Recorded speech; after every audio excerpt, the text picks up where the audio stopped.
Hola a todos, soy Marta Muñoz del Departamento de Prescripción de Comerlin y hoy vamos a hablar del cajón de persiana en edificios Passive House. Como todos sabéis, la radiación solar es un problema bastante común en nuestra climatología. Si nos fijamos en la irradiancia global media, durante todo el año hay diferencias dependiendo de dónde nos encontremos en nuestro territorio, pero en verano es un problema global en todo nuestro territorio.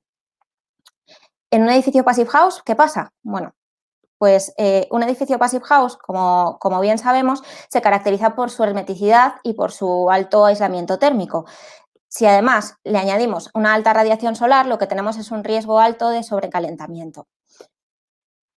¿Qué opciones tenemos para evitar el sobrecalentamiento? Al final las conocemos todos sobradamente.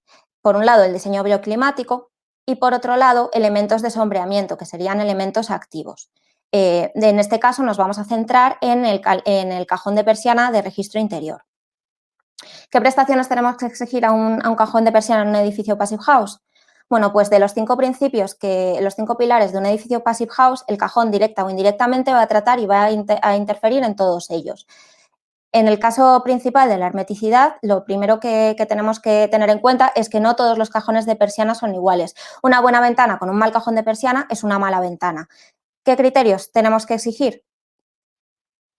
Bueno, pues el fundamental es que sea permeabilidad al aire clase 4, que es la máxima, ¿vale?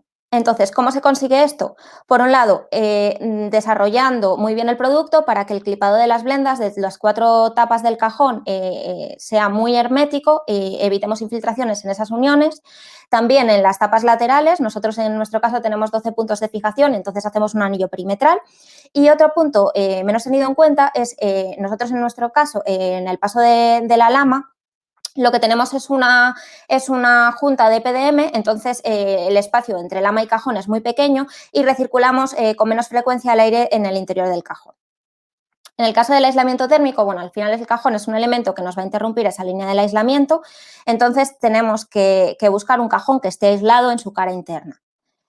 Para optimizar ese aislamiento térmico nos tenemos que centrar en 2 cosas. Por un lado, en la conductividad térmica del material, hablamos de landas de entre 0,035 y 0,031 vatio metro Kelvin, ¿vale? Y por otro lado, vamos a hablar de geometría. Vamos a buscar una continuidad en la línea del aislamiento mediante la geometría propia del aislamiento térmico del cajón. En el mercado vemos muchos cajones con 1 centímetro, con unas planchas de 1 centímetro, como vemos en la imagen de aislamiento térmico, entonces vamos a tener caras frías. Si desarrollamos más la geometría de ese aislamiento, dependiendo de dónde tengamos la propia ventana, pues podremos seguir teniendo algunas zonas frías, pero si lo desarrollamos aún más, vamos a encontrar o vamos a conseguir una continuidad en la línea de aislamiento térmico. En el caso del puente térmico, tenemos que considerar 2 posiciones del cajón. Una de ellas, con respecto al marco, conviene desplazar la posición con guías más anchas. Aquí vemos con una guía de 40 hay zonas frías en el marco.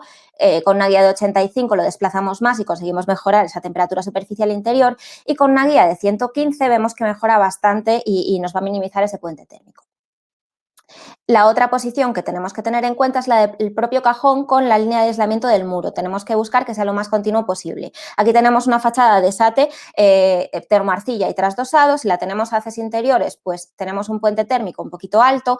Si desplazamos la posición de la ventana con la termoarcilla, ese puente térmico baja un poco, pero donde en realidad baja más es cuando esa ventana está alineada con el propio aislamiento, como veis en la imagen. El cuarto punto que tenemos que tener en cuenta es el de la instalación. ¿Para qué sirve una ventana mal instalada? Pues para nada. Entonces, lo que tenemos que tratar son los 3 planos de la instalación, como en el resto de la ventana. El punto número 1, en el exterior, tenemos que garantizar la estanqueidad al agua y evitar infiltraciones. En la cara intermedia, dar continuidad a la línea del aislamiento. Y en la cara interior, tenemos que garantizar la hermeticidad y buscar materiales con un valor SD alto para evitar infiltraciones en el aislamiento térmico. Como cuarta junta, hablamos de ese sellado entre el marco y el cajón. Todas las juntas hay que tratarlas en Passive y en este caso pues no queda de otra. Bueno, al final es un tema que nosotros hemos venido tratando mucho tiempo. Esta es una imagen de nuestro stand en el año pasado en las conferencias de Burgos y esperamos veros en persona el año que viene. Muchas gracias por escucharme y hasta otra.